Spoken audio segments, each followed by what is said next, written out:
भारतीय राजनीति के चिर युवा और जो सिर्फ बोलने में विश्वास रखते हैं, करने में नहीं, अर्थात ढपोर संघ के आधुनिक अवतार, नेता प्रतिपक्ष की मर्यादा को तार तार करने वाले Shri Rahul Gandhi ji, a perpetual youth of Indian politics who is consistently demeaning and degrading all the constitutional institution, a new avatar of Goebbels, is now trying to put forth his frustration of losing power by making an unnecessary, uncalled for and totally false allegation on election commission. मैं श्री राहुल गांधी जी से पूछना चाहता हूं कि बिहार में, सिर्फ तथ्य के आधार पर पूछना चाहता हूं, पॉइंट नंबर 1, बिहार में 1 सितंबर तक जिस को आपत्ति है कि उसके कागज नहीं सही ढंग से प्रस्तुत हुए हैं, वो चुनाव आयोग को अपना आवेदन देकर अपना नाम जुड़वा सकता है। आज 10 दिन हो गए। इंडी गठबंधन के कुल बूथ लेवल एजेंट 1,60,000 है। आप 62 लाख को अगर डिवाइड करिए 10 से तो 6,20,000 आता है, और 6,20,000 को 1,60,000 से डिवाइड करिए तो 4.5 के लगभग आता है। यानी केवल 4 से 5 वोटरों का वेरिफिकेशन यदि एक दिन में इंडी गठबंधन के एक बूथ लेवल एजेंट ने किया होता तो अब तक सब कुछ साफ हो गया होता। यह है झूठ की इमारत पर खड़ा हुआ मिथ्या आरोप। आप औपचारिक रूप से कोई चीज वेरीफाई नहीं कर रहे हैं, न चुनाव आयोग को तकनीकी दृष्टि से जो संवैधानिक रिक्वायरमेंट है उस चीज को करने का वो नहीं कर रहे हैं, और आकर प्रचार कर रहे हैं। दूसरा बिंदु, वो बेंगलोर सेंट्रल की सीट के बारे में बात कर रहे हैं, तो मैं पूछना चाहता हूं वो 1 लाख उनके पास आए कहां से अगर चुनाव आयोग का डाटा नहीं था तो? दूसरा, उन्होंने किसको जारी किया है वो 1 लाख लोगों की सूची? क्या मीडिया को जारी किया है? क्या जनता को जारी किया है? क्या सांसदों को जारी किया है, या चुनाव आयोग को दिया है?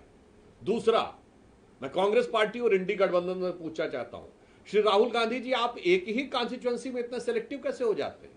उसी बेंगलोर सेंट्रल कॉन्स्टिट्यूएंसी में आप वो विधानसभा दिखा रहे हैं जहां बीजेपी ने लीड किया है, 2 विधानसभाएं चामराजपेट और शिवाजी नगर, जहां कांग्रेस को 60% से अधिक वोट मिला है, वहां पर बढ़े हुए मतदाता क्यों नजर नहीं आ रहे? क्योंकि वहां एक विशेष वर्ग की संख्या अधिक है, माइनॉरिटी डोमिनेंस है, या फिर आपको इस विषय में पता ही नहीं है? और मैं पूछना चाहता हूं, कर्नाटक में आपकी सरकार है, आपके चीफ मिनिस्टर प्रेस कॉन्फ्रेंस क्यों नहीं कर रहे हैं? डेप्यूटी सीएम प्रेस कॉन्फ्रेंस क्यों नहीं कर रहे हैं? यदि आप ये चाहते हैं कि सरकार के द्वारा नहीं हो, यद्यपि आप स्वयं नेता प्रतिपक्ष के रूप में कैबिनेट मंत्री का दर्जा पात्र हैं, यानी आप स्वयं सरकार की दृष्टि से सरकार के एक हिस्से हैं, क्योंकि आप कई कमेटीज में भी हैं, परंतु पार्टी से कराना था तो पार्टी का प्रदेश अध्यक्ष क्यों नहीं कर रहा है? आपके राष्ट्रीय अध्यक्ष आदरणीय खड़गे जी सबसे वरिष्ठ नेता हैं और वो कर्नाटक के हैं। शायद इसलिए वो नहीं कर रहे हैं कि उन्हें हकीकत पता है, और या फिर राहुल गांधी जी ये साबित करना चाहते हैं कि कर्नाटक राज्य के संदर्भ में ही उन्हीं की पार्टी के सीएम, डिप्टी सीएम, प्रदेश अध्यक्ष और राष्ट्रीय अध्यक्ष से ज्यादा ये राहुल गांधी जी को पता है, या ये उनके लिए निरंतर लॉन्च होने वाली, जैसे भारत ने एक बार में 100 सैटेलाइट लॉन्च करके एक दिन में रिकॉर्ड बनाया था, पर राहुल गांधी जी के निरंतर असफल लॉन्चिंग के प्रयास में किए जाने वाली छटपटाहट का ये एक और प्रयास मात्र है। दूसरा, मैं पूछना चाहता हूं, अगर ईमानदारी से क्या इस सीट की जांच नहीं होनी चाहिए? यदि बिहार में कई विधानसभा क्षेत्रों में अचानक रेजिडेंसी के लिए लाखों की संख्या में लोगों ने पिछले 5 महीने में आवेदन किया है, और मैं कांग्रेस पार्टी और राहुल गांधी से पूछना चाहता हूं, आप महाराष्ट्र के बारे में कहते हैं कि 4% वोटर बढ़ा, तो महाराष्ट्र की एक लोकसभा है धुले, जिसमें 6 विधानसभाएं हैं। 5 विधानसभाओं में भारतीय जनता पार्टी 2024 के लोकसभा में सारी 5 जीती, कुल जीत थी 1,90,000, और एक ही विधानसभा में कांग्रेस गठबंधन को कितना वोट मिला? 1,94,000, और उस विधानसभा का नाम है मालेगांव सेंट्रल। ये वही मालेगांव जिसकी पिछले दिनों में आपने बहुत चर्चा सुनी हो। एक विधानसभा में 1,94,000 और कांग्रेस और राहुल गांधी जी जवाब दें, उस मालेगांव में 43% नए वोटर बने, 43.5% न्यू वोटर्स। क्या इन बातों की जांच नहीं होनी चाहिए? या हम सीधी बात कहें कि जिस प्रकार की बातें इंडी गठबंधन और कांग्रेस पार्टी कर रही है वो चोरी की बात नहीं है, जो एक पुराना स्लोगन है, चोर मचाए शोर। वास्तविक अर्थों में आज विदेशी भारत विरोधी शक्तियों के साथ हॉबनॉबिंग के शक के दायरे में तो कांग्रेस और इंडी गठबंधन के लोग पहले से ही थे। विदेश में जाकर भारत विरोधी एनजीओ और भारत विरोधी नेताओं से मिलने के प्रमाण तो राहुल गांधी जी के पहले से ही थे। 6 मार्च 2023 को सीधे विदेश के भारत में हस्तक्षेप की गुहार लगाते हुए आप पहले देखे जा चुके हैं। अब विदेशी घुसपैठियों के द्वारा भारत के लोकतंत्र पर डाका डालने का यह प्रयास इंडी गठबंधन के द्वारा किया जा रहा है। देश को बहुत सचेत और सावधान रहने की आवश्यकता है। और एक बिंदु मैं और कहना चाहूंगा, राहुल गांधी जी लगातार, और कांग्रेस पार्टी और इंडी गठबंधन, क्योंकि मैं मानता हूं राहुल गांधी जी एक व्यक्ति नहीं है, ये एक विचार है और ये कुछ ऐसी शक्तियों के हाथ के हथियार हैं जो शायद राहुल गांधी खुद भी समझ पाते हैं, नहीं मुझे आइडिया नहीं है। पर मैं एक बात कहना चाहता हूं, बताइए आप कितनी बार जनता की नजर में असत्य बोलते हुए या झूठ बोलते हुए पाए जाएंगे? जब बयान आया था कि भारत के, मैं अभी से शुरू करता हूं और आपको केवल कुछ उदाहरण देता हूं, देश की जनता अपने आप इस पर निर्णय ले। अभी भारत के एयरफोर्स चीफ ने कहा कि हमने 6 विमान गिराए थे। ये क्या बोले थे कि भारत के कितने विमान गिरे? आज साबित हो गया एयरफोर्स चीफ के बाद, यह इस मामले में झूठे साबित हुए। पॉइंट नंबर 2, भारत के साथ अमेरिका की जो डील हुई, इन्होंने कहा था कि अमेरिकी राष्ट्रपति का बयान सही है, तो इसका मतलब वो सो कॉल्ड युद्ध विराम, जो युद्ध विराम कभी नहीं था, वो किस लिए हुआ था? क्योंकि ट्रेड डील हुई थी। अब तो साबित हो गया कि डील नहीं हुई थी। यहां पे पुनः, और ये भ्रम, असत्य और झूठ की इतनी लंबी श्रृंखला है। मैं लोगों को याद दिला देना चाहता हूं कि अगर जनता को थोड़ी सी विस्मृत हो गई हो तो वो इनका कैरेक्टर देख लें। इन्होंने राफाल को लेकर झूठ बोला था, राफाल को लेकर हुए नारे को लेकर सुप्रीम कोर्ट के जजमेंट पे झूठ बोला, वो साबित हुआ। इन्होंने कहा था LIC बर्बाद हो गया, LIC को पिछले साल 44,000 करोड़ का फायदा हुआ है। इन्होंने कहा था स्टेट बैंक बर्बाद हो गया, याद करिए 77,000 करोड़ का फायदा है। इन्होंने कहा था HAL बर्बाद हो गया, HAL को 8,000 करोड़ का फायदा हुआ है और 81,000 करोड़ के उनके पाइपलाइन में, which is an all time high. यानी जिसके लिए आपने कहा कि ये बर्बाद हो गया है वो सब ऑल टाइम हाई है। अब उसके बाद अगर आप फिर भी ना समझना चाहें तो जिस इकोनॉमी को आप डेड इकोनॉमी कहने में हिचक नहीं रहे हैं, वो आपकी मेंटल स्टेट को दर्शाता है। और भारत के बारे में जो इन्होंने सेना के बारे में कहा, एयरफोर्स के बारे में कहा, आर्मी के बारे में कहा, HAL के बारे में कहा, LIC के बारे में कहा, SBI के बारे में कहा, और हाल ही में ऑपरेशन सिंदूर के बारे में जो कुछ कहा वह निरंतर असत्य और झूठ साबित हुआ। तो मैं एक पंक्ति में कहना चाहूंगा, एक दौर था जब इस देश में महात्मा गांधी ने एक किताब लिखी थी, माई एक्सपेरिमेंट्स विद ट्रुथ, सत्य के साथ मेरे प्रयोग। और आज हम देख रहे हैं उन्हीं के एकमेव स्वयंभू उत्तराधिकारी होने का दावा करने वाले श्री राहुल गांधी जी का असत्य का भयानक रोग।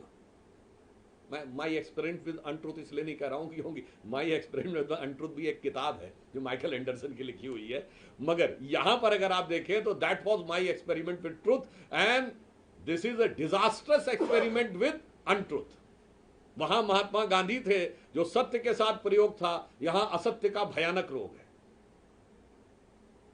इसलिए हम कांग्रेस पार्टी और इंडी गठबंधन से कहना चाहते हैं कि संवैधानिक दृष्टि से, कानूनी दृष्टि से आपके पास जो रास्ते हैं उसको आप क्यों नहीं अप्लाई कर रहे हैं, और भारत विरोधी भ्रामक दुष्प्रचार के द्वारा अगर भारत में अस्थिरता उत्पन्न करने का प्रयास कर रहे हैं तो भारत की सजग जनता उसे कभी भी सफल नहीं होने देगी। सर, कल कांग्रेस पार्टी मार्च भी करने जा रही है इस पूरे मामले को लेकर, मुझे लगता है कि उन्हें पहले 1 सितंबर तक उनके पास वक्त है, तो उन्हें आवेदन देने चाहिए। मैंने उत्तर दे दिया है। उनके 1,60,000 बूथ लेवल एजेंट क्या कर रहे हैं? अभी मार्च की बात करते हैं तो मैं पूछना चाहता हूं, महाराष्ट्र का चुनाव हुआ, 1 लाख बूथ थे महाराष्ट्र में, कितनी कंप्लेंट्स है? 89। और वो कह रहे हैं कि अगर ऐसा हुआ 6 बजे के बाद वोटिंग हुई, ये हुआ, आज वो इसकी बात कहते हैं। तो मैं पूछना चाहता हूं, आपके जो एजेंट थे उन्होंने साइन क्यों किया था? आपके बस्ता लगाने वाले भी तो बूथ के बाहर बैठे होंगे, उनमें से किसी ने कंप्लेन की? उसमें बूथ के अंदर वीडियो नहीं बनाया जा सकता, सड़क पे तो फोटो खींची जा सकती है। कितने लोगों ने फोटो खींच के सोशल मीडिया पे डाली कि देखिए इतनी लंबी लाइन लगी हुई है 7 बजे के बाद, कितना वीडियो अवेलेबल। इसीलिए मैंने कहा, गांधी जी का सत्य के साथ प्रयोग, इनका असत्य का भयानक रोग।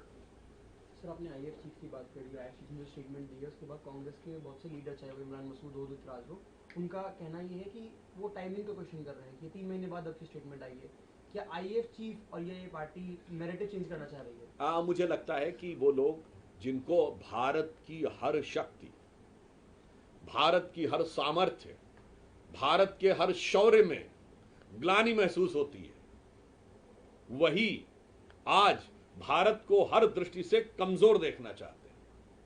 मतलब मैं एक बात कहूं, जिन लोगों ने इतिहास में लिखा कि लुटेरे महान थे, वही आज कहते हैं, उनके ही भाषणों में आज पाकिस्तान के पक्ष के अरमान अधिक दिखाई पड़ते हैं। सर, कपिल सिब्बल ने जो बात की है नीति को लेकर के, कह रहे कि वो लापता है और हैबियस कॉर्पस दाखिल करना होगा, उसका जवाब दिया। देखिए, कपिल सिब्बल जी अनेक अवसरों के ऊपर किस किस प्रकार के बयान और किस किस प्रकार की चीजें बोलते रहे हैं, और उनके बारे में ही, पूर्व उपराष्ट्रपति के बारे में ही उन्होंने, उन लोगों ने कितने अपमानजनक, असभ्य बर्ताव किए हैं। याद करिए, संसद भवन के गेट के ऊपर संवैधानिक पद पर बैठे हुए व्यक्ति की मिमिक्री की जा रही है और सांसदों का समूह कर रहा है और नेता प्रतिपक्ष वीडियो बना रहे हैं। मुझे लगता है कि उसके बाद अगर कोई आज ऐसी बात बोलता है, तो मैं शब्दशः नहीं कह रहा हूं, कोई इसको कैविएट लगा के बोल रहा हूं, शब्दशः न लिया जाए, पर पंचतंत्र में रंगे सियार की कहानी सबने सुनी हुई है। बहुत शुक्रिया, थैंक यू। चलो भाई।